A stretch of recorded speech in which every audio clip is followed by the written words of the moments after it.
नमस्कार, आप देख रहे हैं 4 PM और मैं हूं आपके साथ निधि तिवारी।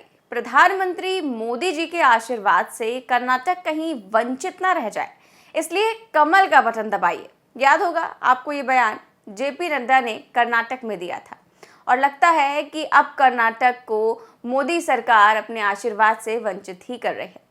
याद होगा कि लगातार वहां पर रैलियां कर रही थी मोदी सरकार और पूरी जी जान लगा दी थी जीत के लिए, लेकिन कर्नाटक में कांग्रेस की सरकार बन गई। मोदी जी ने कहा था कि जो है बजरंग बली का नाम लीजिए और कमल का बटन दबाइए। लोगों ने बजरंग बली का नाम तो लिया, लेकिन बटन दबा दिया कांग्रेस को लेकर और कांग्रेस की पूर्ण बहुमत की सरकार बन गई। और अब लगता है कि मोदी सरकार कर्नाटक में कांग्रेस की जीत को पचा नहीं पा रही है। शायद यही वजह है कि वो कांग्रेस की योजनाओं को पलीता लगाने की पूरी कोशिश कर रही है। दरअसल कर्नाटक की कांग्रेस सरकार ने गरीबों के लिए मुफ्त राशन की घोषणा की थी, लेकिन मोदी सरकार अब इस राशन को देने में रोड़ा अटका रही है।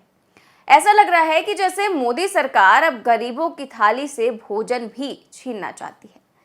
दरअसल कर्नाटक में 10 किलो चावल मुफ्त देने की योजना पर सियासत गरमा चुकी है। मुख्यमंत्री सिद्धरामैया ने केंद्र सरकार पर आरोप लगाया है। उन्होंने कहा है कि कांग्रेस सरकार अन्न भाग्य योजना के तहत बीपीएल परिवारों के प्रत्येक सदस्य को 10 किलोग्राम चावल देने का चुनावी वादा पूरा करना चाहती है, लेकिन बीजेपी इसमें बाधा बन रही है। जी हाँ, दरअसल कर्नाटक की चुनावी घोषणाओं में कांग्रेस ने एक घोषणा ये भी की थी कि गरीबों को हर महीने 10 किलो चावल दिया जाएगा और सत्ता में आने के बाद कांग्रेस इस वादे को पूरा करने की तैयारी कर ही चुकी थी, लेकिन मोदी सरकार ने इसमें खेल कर दिया। खेल ये किया है कि इस योजना को लेकर कांग्रेस और बीजेपी आमने सामने अब आ गए हैं। दरअसल सिद्धरामैया सरकार ने भारतीय खाद्य निगम को 9 जून को पत्र लिखा था और 2.28 लाख मैट्रिक टन चावल देने की मांग की थी। विभाग ने 12 जून को जवाब दिया कि वो इसकी आपूर्ति करेगा, लेकिन 14 जून को एफसीआई के अध्यक्ष ने पत्र लिखकर कहा कि वो कर्नाटक सरकार को चावल नहीं दे सकते। अब आप सोचिए, अगर भारतीय खाद्य निगम 12 जून को सहमत हुआ था कि उनके पास 7 लाख मैट्रिक टन चावल है और बाद में इससे इनकार करते हैं कि उनके पास चावल नहीं है, तो इससे क्या निष्कर्ष निकलना चाहिए? मुख्यमंत्री सिद्धरामैया ने कहा कि कर्नाटक मुफ्त में चावल की मांग नहीं कर रहा है, बल्कि राज्य इसे खरीदने के लिए तैयार है। फिर भी केंद्र सरकार इस पर राजनीति कर रही है।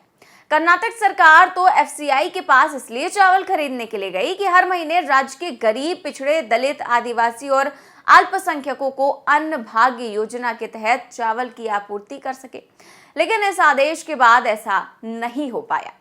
कर्नाटक के मुख्यमंत्री सिद्धरामैया ने ट्वीट करके कहा कि आखिर नरेंद्र मोदी और बीजेपी राज्य के गरीब लोगों को हर माह 10 किलो चावल देने के खिलाफ क्यों है?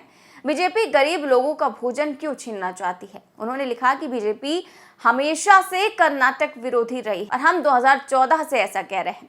कर्नाटक के प्रति नरेंद्र मोदी के सौतेले व्यवहार ने 2014 से कर्नाटक वासियों को बड़ी परेशानी में डाल दिया। अब आपको याद होगा कि जेपी नड्डा ने जो बयान दिया था, लगता है वो सच तो हो ही रहा है और उनके इसी बयान को लेकर अब डीके शिव कुमार उन पर हमलावर हो गए हैं और उन्होंने कहा है कि नड्डा ने तो पहले ही कह दिया था कि अगर आप वोट नहीं देंगे तो पीएम मोदी का आशीर्वाद नहीं मिलेगा, और अब शायद पीएम मोदी यही कर रहे हैं कर्नाटक की जनता के साथ।